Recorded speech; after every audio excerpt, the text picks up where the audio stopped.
At Your End Step is brought to you by Comic Town and BCW Supplies.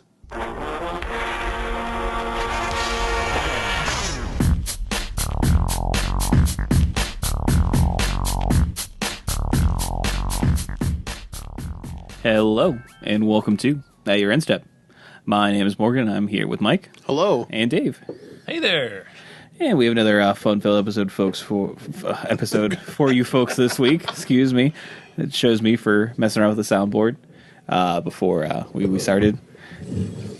But, today, of course, a day of days. It is the Ixalan-a-PALOOZA. Correct. Now, this Palooza is going to be a little bit different. We made an executive decision on the podcast here, and we've decided to split the Palooza up in a couple episodes. Part 1. Mainly because typically the week after pre-release or anything like that, there's really not a whole lot to talk about anyway. So we figured we're playing it pretty safe by splitting it up and give you more digestible episodes. Not saying you guys don't enjoy the typical 3 to 4 hour episodes we put out, but we have to sleep sometime. We're tired old people. Pretty much. I'm gonna speak for myself. Yeah, I can't do the 1:30 in the morning ending times anymore. Right. So you want to have to be up, at 7 or earlier. We're weak. After that. So we're gonna go through artifacts, lands, and then what else? White, blue, and black. White, blue, and black. So So we will have red, green, and gold for part 2. Yes. Part 2. So you still definitely get a whole lot of cards we're going to be talking about tonight. So don't think you're going to get less of an episode. It is going to be shorter, but it's still going to be. I mean, they are getting less of an episode. Yeah, technically, but not but really. You just got to wait a little bit. Yeah. Well, Patience is a virtue. Look at it this way, though. Like, with us splitting it up, we can talk about some more borderline cards that we maybe would have had to skip over before because of time Because constraints. of time constraints. Yeah. Plus, if you go back and listen to Paloozas, once we get to normally where the lands and artifacts are, we're trying to lump things together. We're like, all these cards are basically the same. Yeah, we're trying to find what are you talking about? we're trying to find secret exits to the show. I mean, just think of it like this. When you were a kid, you'd get a candy bar, and you'd want to eat. You want to eat it all. You want to stuff it all in your mouth, and your mom would be like, "No, eat half for now." And when you didn't listen to her and you ate it all, and you got a tummy ache, that was your fault. Nobody ever just ate half, Mike. That's true. Unless we're talking about one Reese cup. Yeah, Nah, you're still eating both of those. One Twix, no. A casual glance at my body says I probably never ate half one either. But whatever. It's all right. But we're going to jump right into the show. We're not really going to have any sort of competitive or anything like that. So before we do that, I want to give a shout out to both of our sponsors, both Comic Town, who are going to have a lovely pre-release weekend this weekend. So definitely check out Comic Town Gaming Center on Facebook to check out some of the events, and of course BCW Supplies. Now, we do have a contest running to give away some BCW Supplies products. So if you want to, check out our Twitter and go enter the contest. Do it. You want free stuff. Yeah, and it's going to end a week from today, and we'll have the winners for the next show. So you don't have much time. Today being what day? Tuesday. Excuse me. Tuesday the 19th. I mean, I knew what day it was, but they're probably not listening to it. Correct. They're probably tonight. listening If they're listening to it on Tuesday, Wednesday then the 20th. Morgan, there's an intruder in your home. No, correct. And I'm uncomfortable. Accurate. But they're a fan of the show, so I guess that's fine. I don't think it is. I don't know, man. Spaghetti over there in the corner, hiding behind the bushes. Got it. Mike and I saw it over the weekend. Yeah. Quick 1 minute movie review. It was good. It was good. Yeah, that's all I can say. 1 There you go. minute. That was 5 There seconds. was nowhere close 5 to seconds. I don't know. I thought we might have more to say about it. Apparently not. Go see it if you like horror movies. I'm not a big horror movie fan, but was thoroughly entertained throughout the film. I didn't even feel like it was too long. No, it wasn't too. It was long, but It was definitely long, but it didn't feel too long. I think there were definitely some good scary moments. I think you had. I think when I looked over, there was one nope moment where you were just like, you were like shaking your head. Oh no! So I won't spoil it, but there's definitely a part where one of the children is afraid of clowns, and he is. This might get a little spoilery, but whatever. Who cares?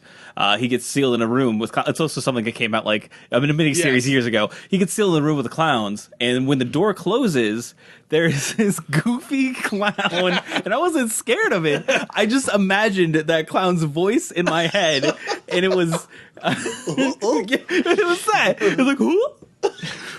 Wow. I don't know. Can't remember what that kid's name is though. So Richie. Is it Richie? Yeah. I think so. I don't know. Oh, hey, Richie. that's what that called him. Because his eyes were like, they weren't crossed. They were like Opposite direction. It's just like Oh, who makes a clown like that and expects that to be scary to anyone? Even if you were afraid of clowns, I'm like, I'm not afraid of that. I don't anything else. Like there were plenty of scary clowns in that room. One of them being, Pennywise, but not that clown in that door. Dude, that is not a scary clown. There you go. We went over a minute. There you go. Because that's stupid.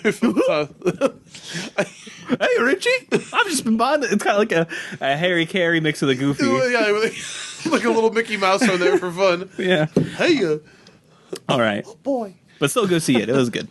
So let's jump in. So we're going to start off with artifacts / lands. We should be able to kind of power through these because there's not necessarily a whole lot of like bangers or anything like that. But we're going to start with Fel Flagship, and then I'll let you guys take over for reading. All right, I'll start.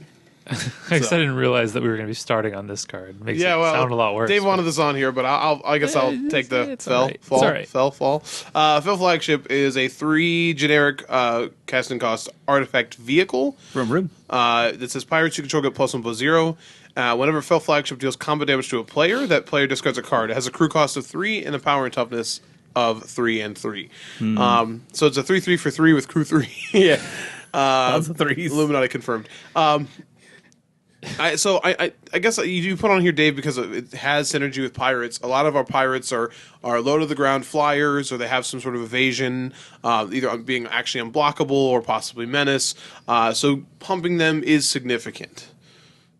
Beyond that, I don't know. I don't know when this card's ever connecting, or where your 3 crew cost creature wasn't already connecting. And maybe obviously you just want them to discard a card, but yeah, I mean, I think like if there's a monocolored pirates deck, maybe it wants to run this because maybe there aren't enough cards to run. But yeah, if it didn't have the pump effect, I would say this card's just bad. But I think it at least makes it interesting, and like you said, with the evasion, like not giving the toughness isn't as big of a deal. I feel like no, and we're talking a lot about the pirates, but we have, as I said, a number of, especially in blue and black, 1 and 2 drop flying pirates. That really would benefit from this on turn 3. So this card itself, though, I don't know. Yeah, like as like a creature, like by turning in, crewing this, making it a creature, it's not that impressive. But like the pump effect, I think is are the we draw. Playing like, I don't know, in modern Magic, is like Orcish Oriflame good enough?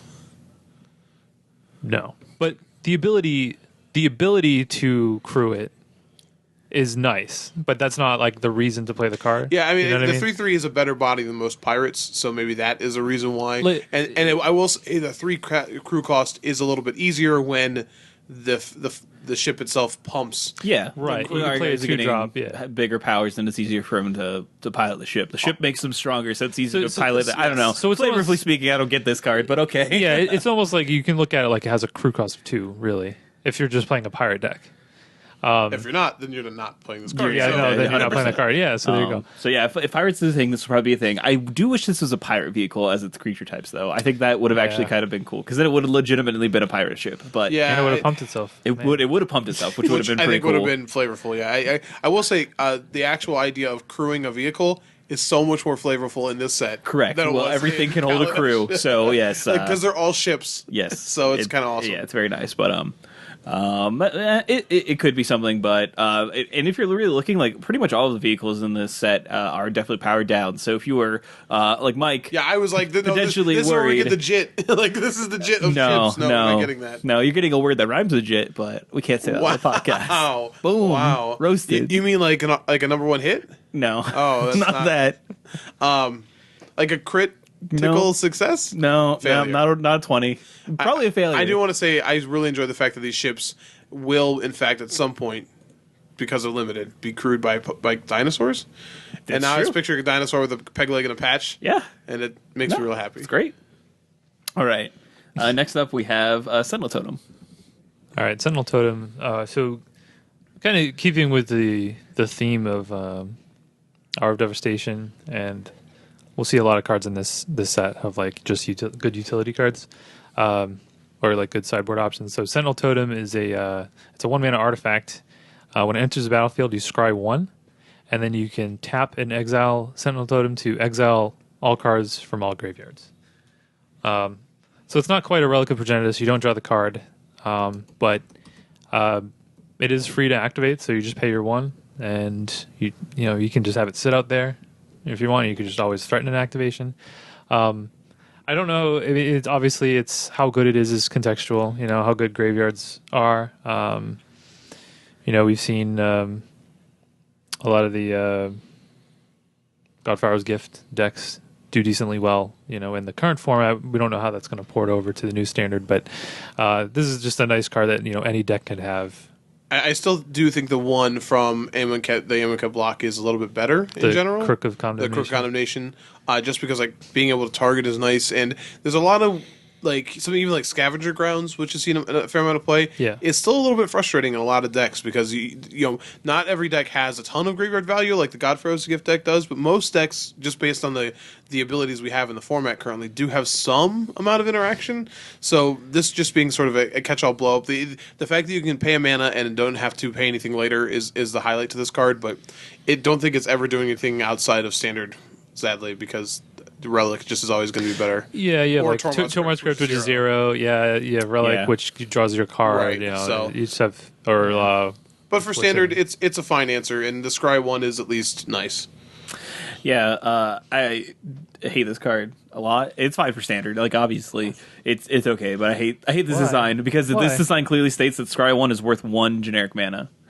No, it certainly doesn't. It certainly because Tormod's Crypt is not a card they would print modernly. They haven't printed it in 6 years. That's why. I mean, because if it how could you hate this card? I don't understand. Because I think it's fine. It's Tormod's Crypt was an M15. So, okay. I'm just saying, was it M15? It was really an M15. M15, correct. Oh, I thought it was M14 or nope, 13. M15. So, all right, well, I disagree with you. This is that exactly what it's stating, because that's the only reason why you have to pay 1 mana for that card is Scry 1. So that's actively not true though, because we have the card from the last set that costs a single blue to Scry 3. I don't know why this card doesn't Scry you 3. Because it has an effect.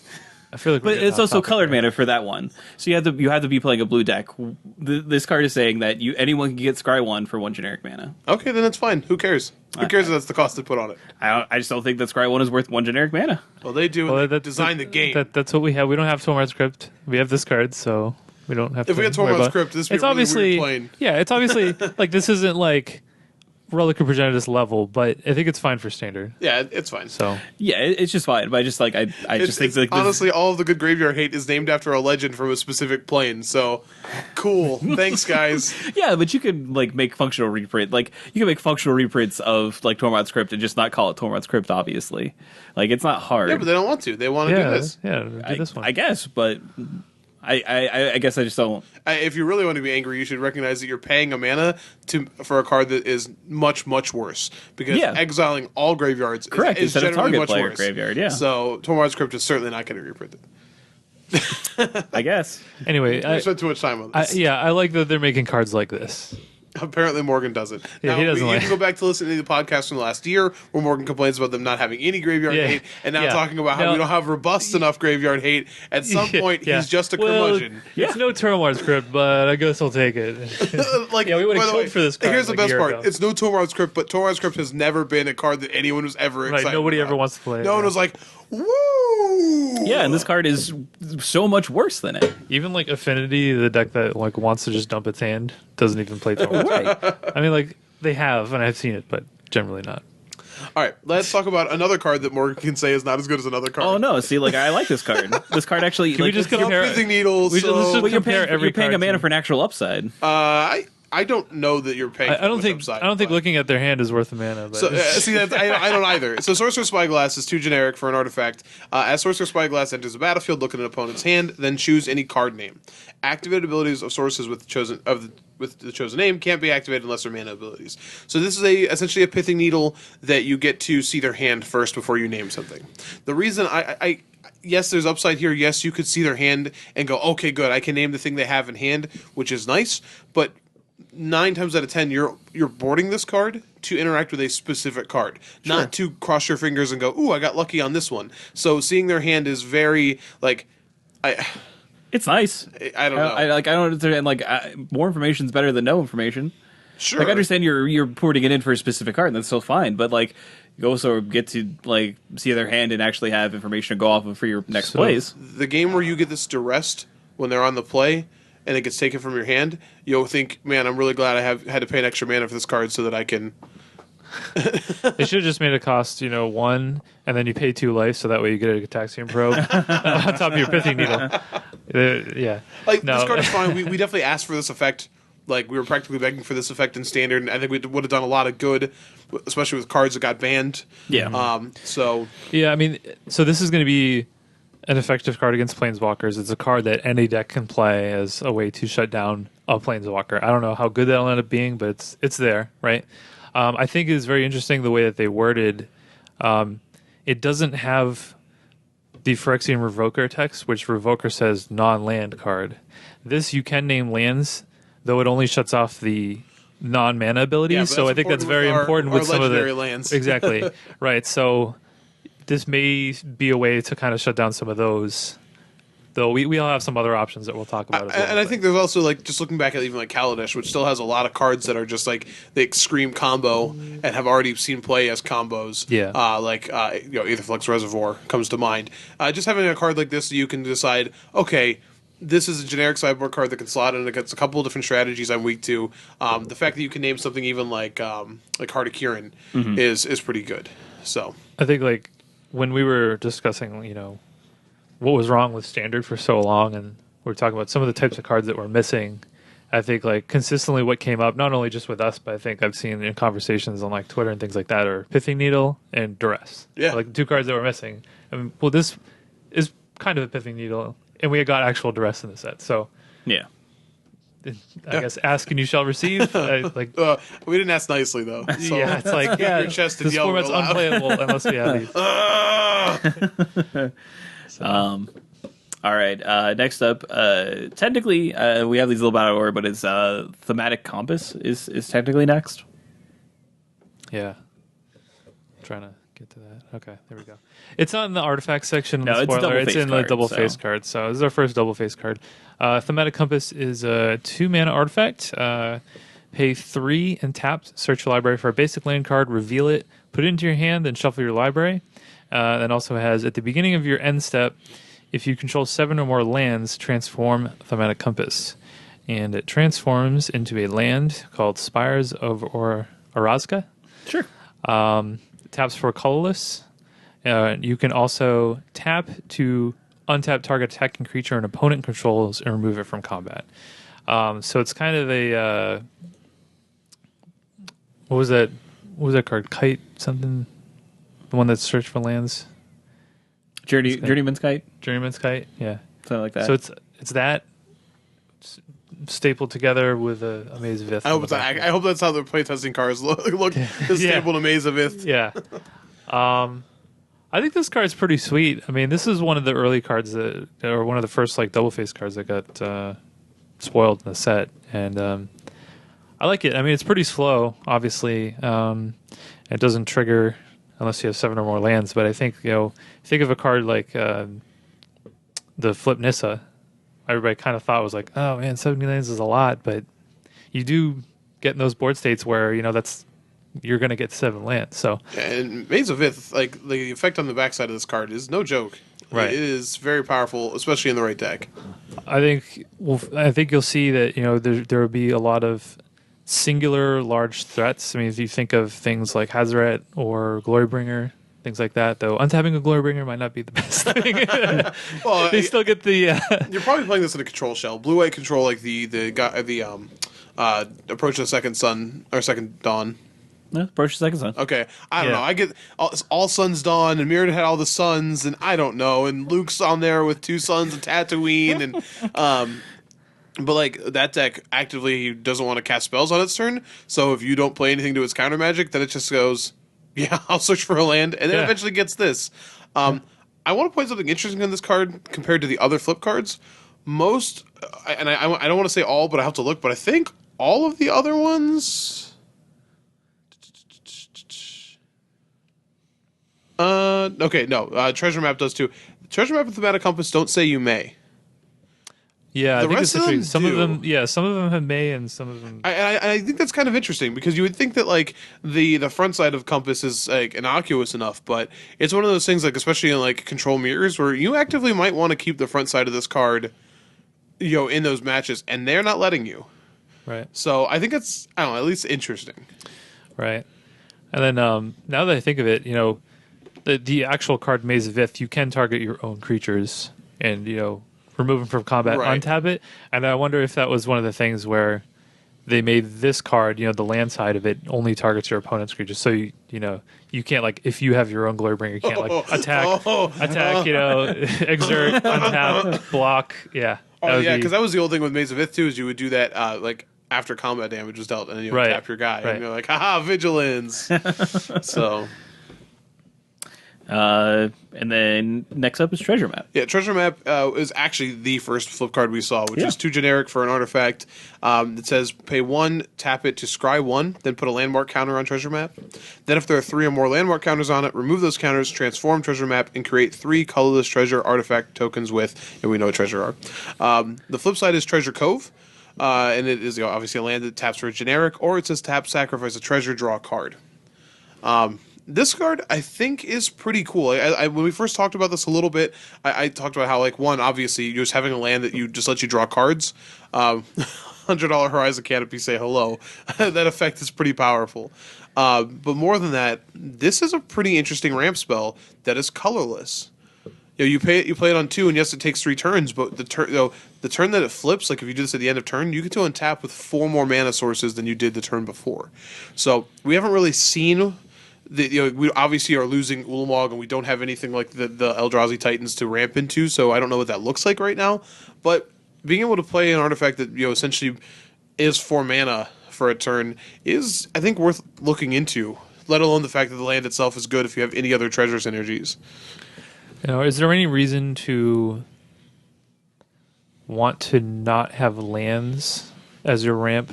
Like, obviously, the treasures are temporary. You can only use them once. I mean, right? if you're trying to win with treasures, But like, is there an advantage to maybe like trying to do like a quick ramp where like you just get a bunch of treasures and then you just cast one big thing, or like, we don't know. Mean, like maybe I don't know if I know that if there is or not. I would have to believe there is. I think this is also interesting because it also fixes mana for decks that might want to splash something exotic, like.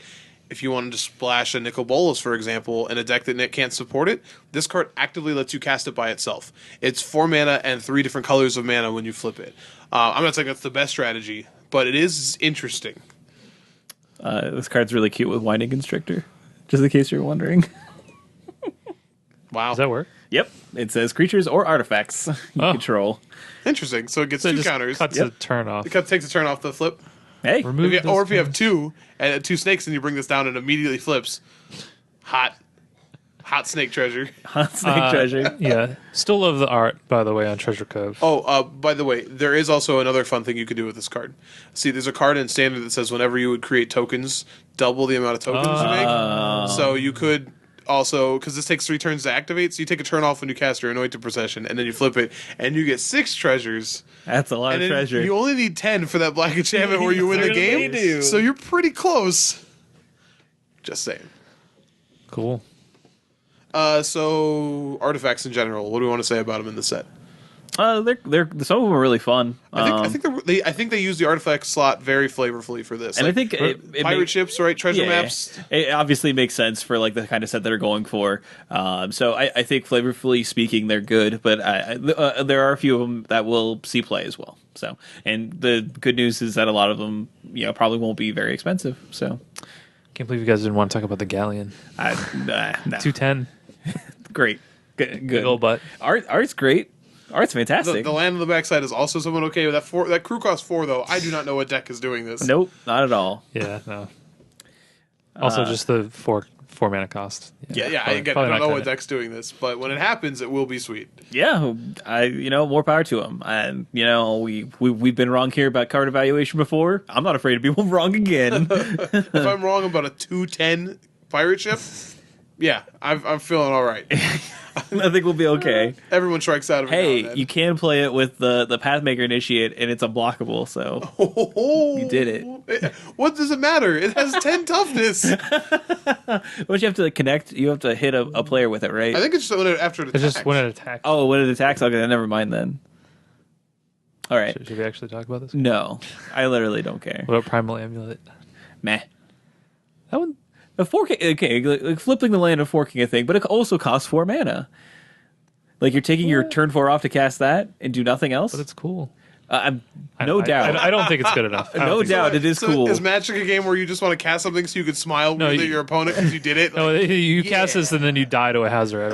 Yeah, exactly. No, That's you what drew happens. it and you block. That's what actually happens. Okay. Block. All right, we'll move on to lands. It's fine. So first and foremost in the land section, we are getting the buddy lands, the Czech lands, as it were, back. So these are the allied colored ones. OGM10 lands. Yes, the OGM10 lands. So Dragonsteel Summit, Drowned Catacomb, Sunpetal Grove, Rootbound Crag, and Glacial Fortress. So those are cool, and they're good, and hopefully you already own them. And if not, then you actually get to get cool new arts for them, so that's pretty exciting. But, Yeah, I actually like the art work quite a bit better on these ones than on the original ones. Yeah. And it is interesting to note that the cycle lands from Amonkhet do have the basic land types, so you can go turn 1 cycle land, play this untapped on turn 2, which is pretty cool. It's going to make for some pretty solid mana bases. For sure. And yeah, that's about it. They're great. Play them. Yeah, they're going to be really good. So. Dave's got Field of Ruin. Yeah, Field of Ruin. My favorite card. The opposite to the Field of Dreams. There's a lot of dead ship artwork. Yeah, you gotta be careful with saying that ship word. look at Drowned Catacomb. Like art that is just full of ships. Yeah. Really shippy art. So you get Drowned Catacomb and Field of Ruin right next to each other on the spoiler, and like the artwork is very similar. Listen, man, it's not a good day for ships. I don't know what to tell you. Is Field of Ruin not on water? I guess it's a field, so probably not. No, this is it's just swords. Yeah, this is more of the Conquistador vampire-esque helmets on top of like pikes and stuff like that. So they're the ones getting ruined. All right, so Field of Ruin, it's a land that taps for colorless, and also has the ability of pay 2, tap, sacrifice Field of Ruin, destroy target non-basic land an opponent controls. Each player searches his or her library for a basic land card, puts it onto the battlefield, then shuffles his or her library. So, kind of a Ghost Quarter, kind of a Tectonic Edge. Interesting in that you also get to search for a basic land, so you don't lose a land out of it. So you can also use it to fix your colors if you need to. Yes, which some people do that. I mean, sometimes it's a necessary thing that you need to do with Ghost Quarter. But the thing with Ghost Quarter, you have to Ghost Quarter your own land to go down a land to do it. This one you don't. Yeah. Right. So, I think this card is. I'm glad to see a card like this here. I think this card is better than Ghost Quarter, like as a card in general. Obviously, Ghost Quarter has its importance of being able to immediately hit like Tron lands in Modern, but I think this card not leaving you down a mana is pretty nice. I think this card would be great in Standard. Not sure about Modern. I don't think it'll see much Modern play, but it probably won't. I think it could, but it probably won't. I think like the 2 mana activation is a lot to ask in a format like Modern, which is it's all about mana efficiency and like. I think of something like we were talking before the cast. Ray Perez won the Modern Classic this weekend with a blue-white deck that was running 4 tech edges, and the tech edges are in that deck. You're never using it to, like, almost never using it to do anything to actually hurt your opponent's mana. It's for Tron lands or for man lands or things. Yeah, like handling colonnades. And this card might actively be better for that reason. And ships like that. Yeah, ships like that. Yeah, but I think this card actively might be better than that in a deck like that, where the 2 mana you're spending at the end of your turn most of the time, anyways, or when they're attacking. Which it's a difference, but you getting to keep a land is really important for that deck. So Hey, and guess what? Sometimes in Modern, your opponents run out of basic lands. also It's a real thing. It's real crazy how that happens sometimes. Sometimes you get to Ghost Quarter, and then they're like, oh, you don't have any more. Oh, that's weird. And so yeah, if you get to do this and you get your own basic land and they don't get any, Yeah. riding high. It works well in conjunction with like something like a Ghost Quarter when you actually are forcing them to get their basic lands, and then you can set up turns where this is just like a rampant growth for you and a land death spell for them. Which obviously that's a bit of optimism on my part, but it's definitely something more of like a Ray Perez deck where you're just already playing a bunch of basics. So, but it'll be probably played in Standard for sure, especially if any of those the flip lands that the flip cards we'll talk about see consistent play. So I think there's enough non-basics, even like something like Ramonette Ruins or whatever. oh yeah, Like, that's true too. It might be key to hit something like that. Yeah. And then lastly, we have Unclaimed Territory. Yeah, so Unclaimed Territory is an uncommon land. It says as it enters the battlefield, and choose a creature type. It adds either a generic mana or 1 mana of any color to your mana pool that can only be spent to cast creatures of that type. So this is your Cavern of Souls without the uncounterable clause, but for a tribal set is pretty important. And I think when you look at this set, lands in general, it's a set that has pirates in 3 colors and dinosaurs in 3 colors. But the fixing for this set, though, especially in limited, doesn't really support 3 colors very well. So if you're planning on doing something like that, like this kind of card is very important. And in Standard, if you're going to try and stay aggressive, you're going to want to have your lands come into play untapped. And this is obviously very good for that. So I don't know how important it will be in just Ixalan. But I could see it being more important once we get Rivals. Yeah. I will say, though, that people talked about trying to keep zombies alive but making it black-white. And this is a card that black-white zombies actively probably wants. So, just a fine card. Yeah, no disagreements from my part. You might even see this in Modern for decks that want a 5th Cavern of Souls. It's just crazy though. Like you take the uncounterability clause and it goes from mythic rare to uncommon. It went from rare to mythic rare to uncommon. Yeah. It's been all over the place. What are you going to do with Cavern of Souls? You can't put it in a box. Well, that's why it's unclaimed. Yeah, exactly. People try to claim it, and it's like, no. Nah. Nobody wants it. No, this is something that not just like black-white zombies theoretically, but other enemy colored pairs, if they're going to be tribal, so maybe black-white vampires, blue-green merfolk, they're going to lean heavily on this lane until potentially we get a enemy colored dual land set in Rivals. Theoretically, I think for those 2 tribes you just mentioned too, like the fixing is just essentially your fast land from Kaladesh block. So this is a very important card. Yeah, I don't know if any of because with the Planeswalker decks, some of the tap lands are we do legal have as some well. of them. I don't know if Forsaken Sanctuary is legal though. No, but I do believe the blue-green one will be. Yeah. So because that was in the Nissa. That was in the Nissa. It's also in the other one. Okay. It's in the Jace deck. Oh, okay. Jace deck is blue-green. That's right. Okay. But yeah, this is going to be something that you'll want to get your playset of and just have for the entire time that Ixalan's in Standard. So, but those are the lands. Not a whole lot to talk about. Not a land focused set necessarily. Kinda. Yeah, these are the lands that are just lands. Yeah.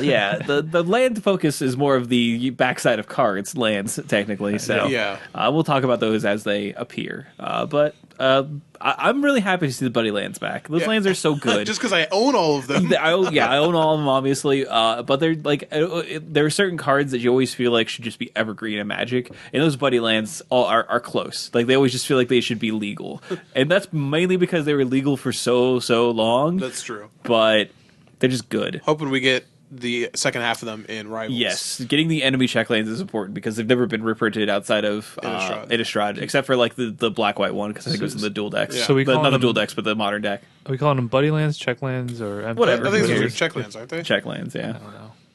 I don't know. Who cares? I just call them M10 lands because that was the first. That's fine as well. Obviously, we know what you're talking about. So, Yeah. So yeah, that's all the colorless stuff. We're next going to move on to white. All right. So The first card in white is Ashes of the Abhorrent. Right. So Ashes of the Abhorrent is 1 and a white enchantment It says players can't cast spells from graveyards or activate abilities of cards in graveyards, and whenever a creature dies, gain 1 life. So this is a pretty obvious sideboard style card. It's kind of a Grafdigger's Cage, though you don't get the can't enter from libraries clause, and costs an extra mana. But for standard, it might be good enough. I'm trying to think of what this would even hose right now. Like so it doesn't. this The Godfarrow's Gift still works. Yeah, right? this is not good enough for standard because it does not stop Godfarrow's Gift. And I got abhorrent. You can hear the H. Abhorrent. Abhorrent. Yeah, it's like because if you feel that way, you abhor something. You're just Yeah. Sure. Sorry, it's been a while since I've said abhorrent out loud. I think this is one of the issues that Magic's going to keep getting into. We saw this with the Spyglass too. When you've already printed really, really like the best version of a card you can, Rest in Peace, Stony Silence, like these things, it is hard to create nuanced takes on them. They don't just feel drastically worse. And this feels like it misses a ton of things. Usually what they do is they'll just tack on like draw card on it. And it's just like, people will play this. It says draw card. Which honestly, I mean, if it's said draw card, I might play it in Modern over certain. I mean, like then you're just kind of like getting into ground seal territory, right? Yeah. So yeah, this is kind of in a weird space where it's like, it's a nice like safety valve for standard, I guess. So we don't know what. We just had a graveyard set rotate out, or graveyard block. Ironically, is the graveyard set that would be more affected by this card. Right. Well, this card is meant to affect things like, I'm going to get the name of this wrong, Eternal and Eternalize. Sure. I think Eternalize. It also hits. No, never mind. No, activate. So it hits Scrap Heap Scrounger. Yeah, it does hit Scrappy Scrounger. But it doesn't even do things like, it doesn't even stop the Scarab God, for example. No. So this card seems to, I think it's going to be a miss, and I don't expect to see a lot of play. There are certain decks in Modern that may want to play this card. Ones that have their own graveyard interactions, or like Court of Calling decks that so like want to be able to play some sort of graveyard interaction, but can't play the typical ones that you would see. Keep an eye out for that. That's the only kind of thing I've heard about it in regards to Modern, because Modern's a weird format, and sometimes you want to do things, but you're like, well, I also want to do that, but I don't want you to do that. Yeah, this feels like a very like niche space where it's like, hey, I don't want Rest in Peace, but I do want something, but I also don't want to shut off my Cocos. It's right, I can't play Rest in Peace. This also doesn't work with Coco. I can't play Grafdigger's Cage because I have Core in my deck. Yeah. So I guess I have to play this? Right. I guess. That still feels... I still don't know what you're stopping your opponent from doing. So, like... It turns out Snapcaster. The Snapcaster that's decks. fine. And... it's cute against Burn. Yeah. No, you don't sideboard this against Burn. No, like... It may never see any play, but I like that they're printing cards like this because hopefully this will prevent us from having like another format where it's just like, one card just this card dominates. may not be great, but with the overall the theme we seem to be building here is continue to give us some hate cards. Give us answers. So. This is what we've been asking for, so I'm totally fine with it. Kind of a bad rear to open, but all right. Inspiring Cleric. Next, we have Inspiring Cleric, which is. We skipped a couple cards I think you could have talked about. Bishop of Rebirth, I'm sorry, I don't think it's going to be good enough, but what are you going to do? I will say Imperial Aerosaur, choice card for cubes. It's going in my battle box. The card's great. Is that the one that like... That's the flyer that like when it comes into play, it jumps another creature? Oh, yeah. Oh, yeah. Oh, yeah. I pre-ordered that foil already. It's going in. Anyways, Inspiring Cleric is 2 generic and a white for a creature vampire cleric. That is a 3/2. When it enters the battlefield, you gain 4 life. And I have to say, just for my own sake, 3 mana creatures that enter the battlefield and gain 4 life take me way back to a day when you could cast Astral Slide and Taro's Faithful, and you could flicker it, and you just wouldn't die to any burn spells. It was great. This, though, like a 3/2 is awkward in white. But that gain 4 life that's a big deal. It's like a bad Kitchen Finks, and that it'll gain you as much life as a Kitchen Finks, but it doesn't come back from the dead. So it doesn't block twice. Right. But still, I mean, I think like this and the other, what's an Eternalize? the 2/3. Sun Scorched Champion or something like that. Yes, let's go champion. Yeah, I think those two are going to fill like similar roles, and I don't know which one's better. I like champion better personally. Because it's 2/3. It's a 2/3 and it comes back. It does come ostensibly back. the next turn. Yeah. So the very next day, as it were. But I do think this card is pretty powerful. It is a roadblock for the red decks, and 4 life is a lot of life. So it is nice to see that there are some answers for that deck. Though, yeah, I don't know how much play it'll see. Yeah. All right, I'll let you guys continue. I'm gonna go grab a charger for my lovely recorder. So I'll be right back, no. listeners. So hopefully we don't get cut off. All right. I just want to get ahead of it. Well, we'll keep it rolling here. Next card we have is Ixalan's Binding. So Ixalan's Binding is an enchantment, costs 3 and a white. When it enters the battlefield, exile target non-land permanent and opponent controls until Ixalan's Binding leaves the battlefield. And then it says your opponents can't cast spells with the same name as the exiled card. So it's kind of a new take on the Oblivion Ring, Banishing Light style card. Add an extra mana to it, which kind of stinks. You can't cycle it like a cast out. Though it might be worth playing over cast out if you're really worried about multiples of something. I don't If decks know. are heavily reliant on things like certain planeswalkers, Yeah. then this feels pretty good Yeah. as a way to also get a meddling mage that's hard to interact with. Right. I like this card. So yeah, like if you're dealing with like decks that have like 4, I don't know if this is good against Hazard, but we'll just say Hazard for example, because like I think that's going to be a pretty important card to deal with. Sure.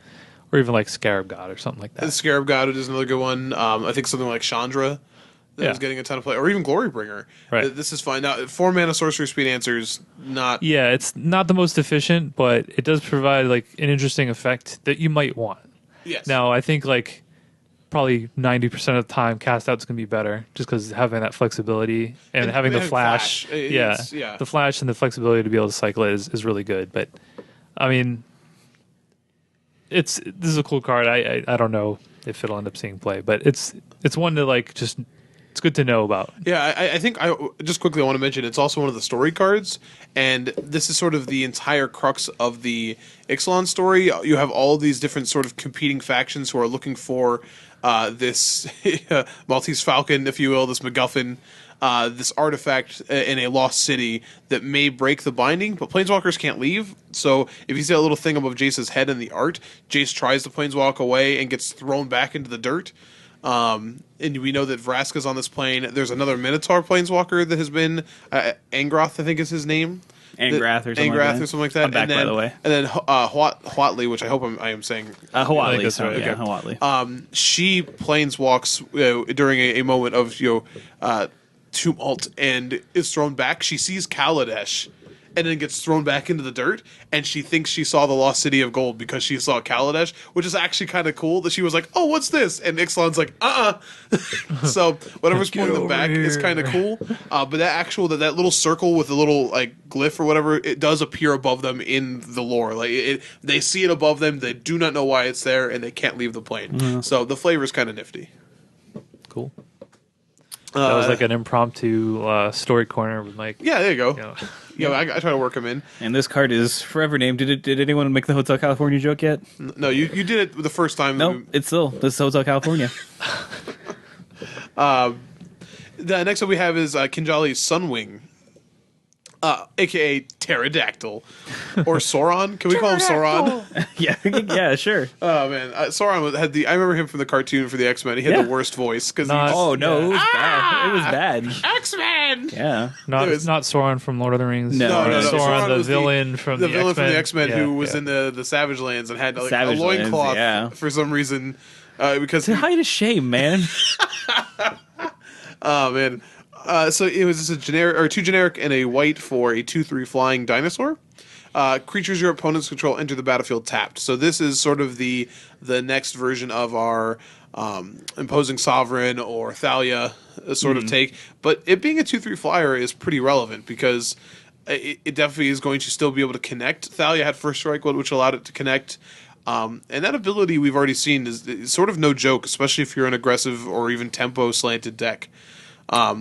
We know that the things like Oketra's Monument have already seen a bunch of play, and this is the kind of card that slots in with Oketra's Monument in a pretty great fashion. So I think Yeah. this card has wings. Yeah.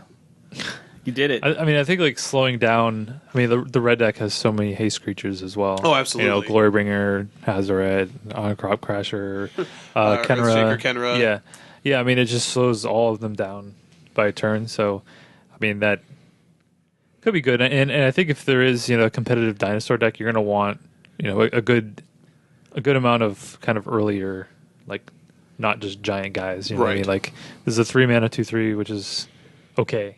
But I think the effect, can slow the game down enough to where you'll have an opportunity to cast your bigger things. So.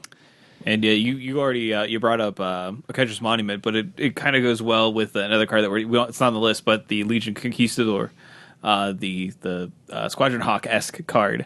So the way to refill your deck. I know you're making that face. I hadn't thought about it. With Aketra's Monument, that card is spicy. That's the only card. That's the only reason why that card is even worth talking about is because of Aketra's Monument.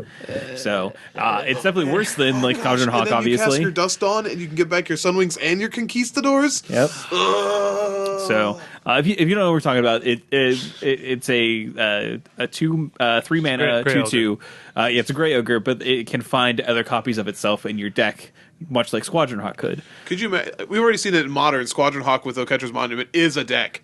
So just saying, it's a consideration, and honestly, if you want to play a White Weenie-esque style deck, you're playing Oketra's Monument, and you're playing this sort of style. You're not playing the low to the ground, hopefully get pumped the Swarm by. Strategy. No, it's just Strategy. It's definitely what I was going to say was the Strategy. All right. No. Strategery. Strategery. You're not playing like the Craig Wesco ultra fast deck. You're playing the going wide sort of style. So, but I like the Sunwing. I think I like a 2/3 flyer with that ability on it more than maybe even like Thalia or something like that. Just because that feels just pretty evasive. So, even with first strike. I'm not feeling that one, but maybe. Yeah, I'm gonna say I don't think we're arguing. It's great. It is certainly an interaction that's worth paying attention to. Sure. Yes. All right. Next card. I'm gonna butcher this one. Mavrin Fine, Dusk Apostle. Just call him Marvin. I imagine Marvin. it's like Fane, like Vane. Yeah. I don't care. He's Marvin. Find in veins. This is Marv. Dusk Apostle. Marv Dusk Apostle. Yeah. Marv Albert. Marv Fane, Dusk Apostle. Oh, is it like Nice to Marv meet ya. from like White Bandits? Well, Like- so hon, Probably. we have a calling card. Let me ask you this: Brett Favre, Favre. Oh, This is Marv. here we go. He just never retires. Because he's vampire. eternal. Yeah. Yeah. He can't. He's one of the football vampires. I think they only play arena football though. Stay out of the sun. Oh, he's playing a dome. That's great. Anyway, this card is it's 2 and a white for a legendary creature, Vampire Cleric. It's a 2/2, 3-mana 2/2. Another Gray Ogre. Another Gray Ogre, but this one gives you a little bit of payoff immediately. Whenever one or more non-token vampires you control attack, create a 1/1 white vampire creature token with lifelink. And we see like kind of the vampire tokens, I think all have lifelink in the set. So this is something that you can put down and then immediately attack with another vampire that you already had in play and then get a 1/1 out of it, which is something I like. Now, I don't know if Vampires is going to be competitive out of the gate here, based on from what we see in the set.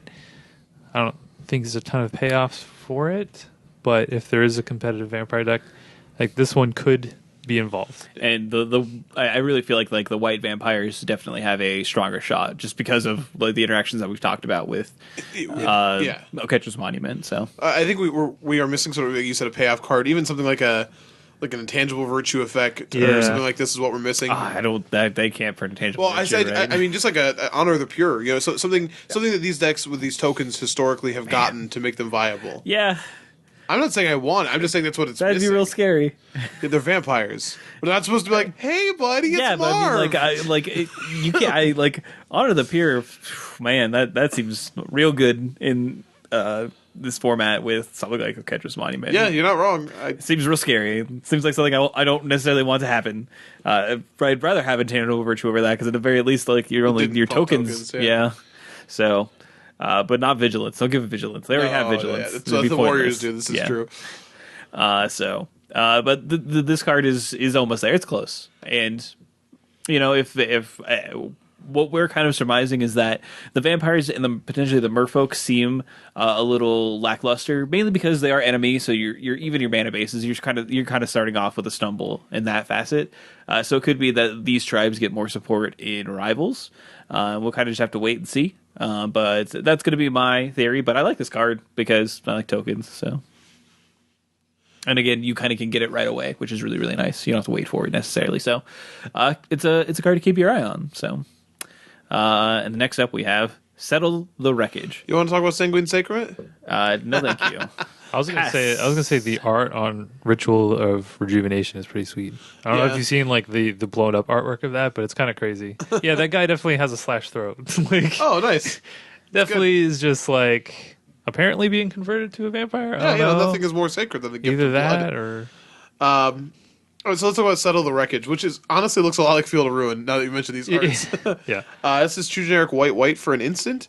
Exile all attacking creatures target player controls. That player may search his or her library for that many basic land cards, put those cards on the battlefield tapped, then shuffle his or her library. So right off the bat, this is a card I think that has been the most over-evaluated by a lot of players. I've seen a lot of players be like, "This card is amazing." I got to tell you, whenever your opponent look at something like Avacyn that was very, very good, you learn very quickly to play around it. But at least you still got a 4/4 out of it. This card, you play around, and then your opponent has to decide if they waste their value or they don't. I will say, though, there are some cards that are going to be in Standard. We've already alluded to Hazaret, the Scarab God, something like the Carnage Tyrant, which is in green in this set, are going to require answers that interact on this, in this way. And for decks that are playing this, for the most part, like if you're talking about blue-white or white-X control decks, on turn 4, when they have 4 mana up, they're representing Counterspell, the Supreme Will, Glimmer of Genius. So it isn't like they're just giving up the ghost, essentially, to play this card. So I think it's certainly going to see play. It's going to have some uses. But it is not a Wrath effect. You should not believe that you are playing this and it is Wrath of God, because it certainly is not.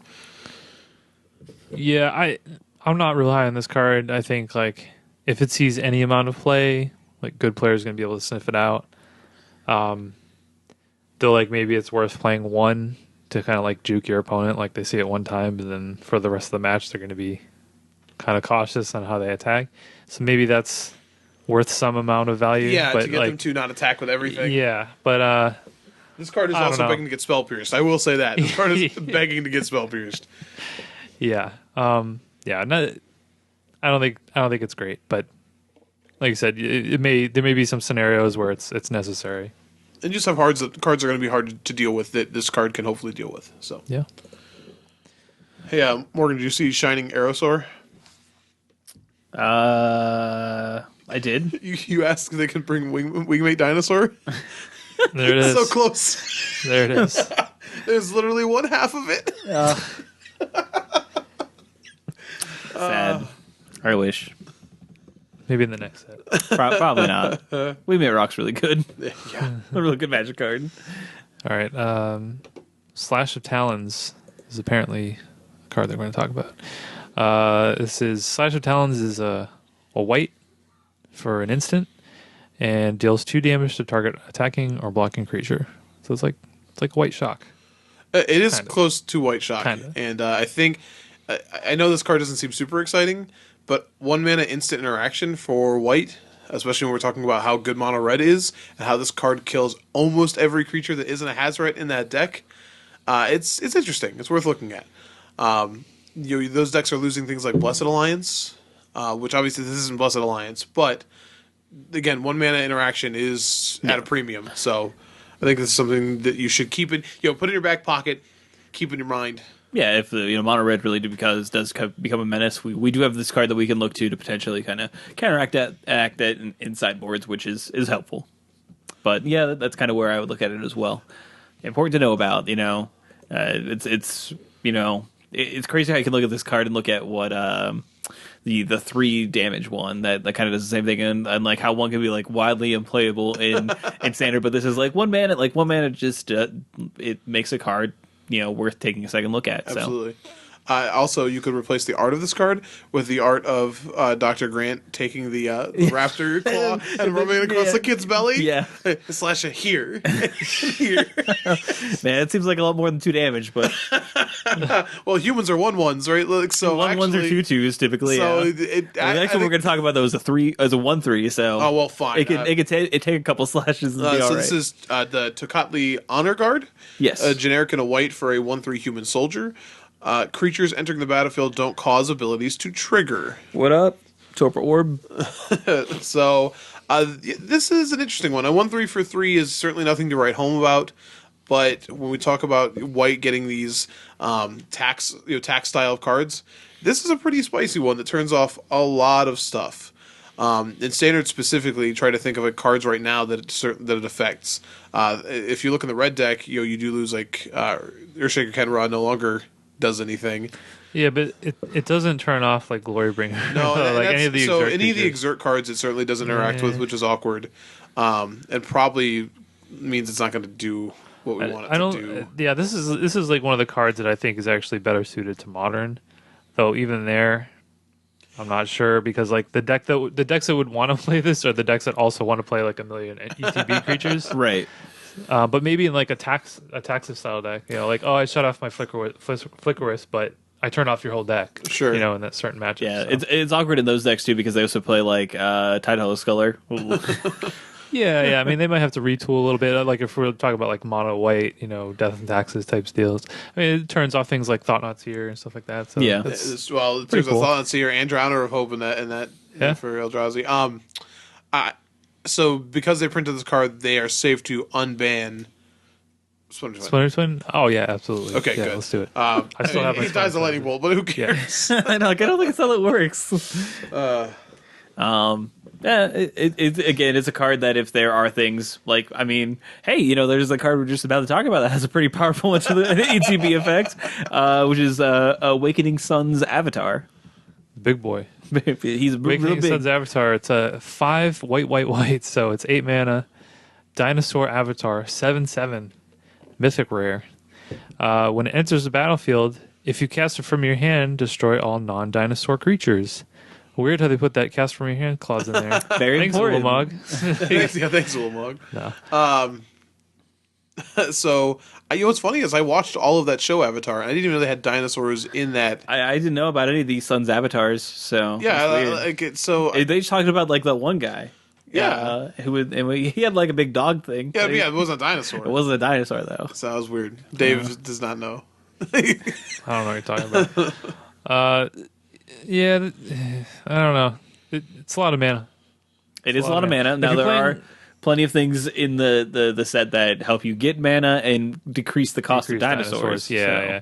So I mean, if you have a lot of ways to ramp, like maybe you playing like a very like high top end style of dinosaur deck, like this might be worth the payoff. But I don't know. Figured out all the thing to do with all that treasure you're gonna get. Yeah, you're exactly. Gonna play this dinosaur. Sack all your treasure, kill all your opponent's creatures. Have a 7/7. Unless they're playing dinosaurs, and then it looks. Don't even worry about that. If they're playing dinosaurs, you've lost the game. Like, Mirror Man. Yeah, that is the most awkward thing about this card because dinosaurs are definitely a number of them are pretty pushed. So this is going to feel real bad there. But I mentioned before that a couple weeks ago we had either an open or a GP that second place was the white green ramp deck, and of course again we're losing Ulamog, we're losing these things, but most of the ramp cards in that shell are sticking around. And in white green you have Carnage Tyrant and this as pretty solid finishers.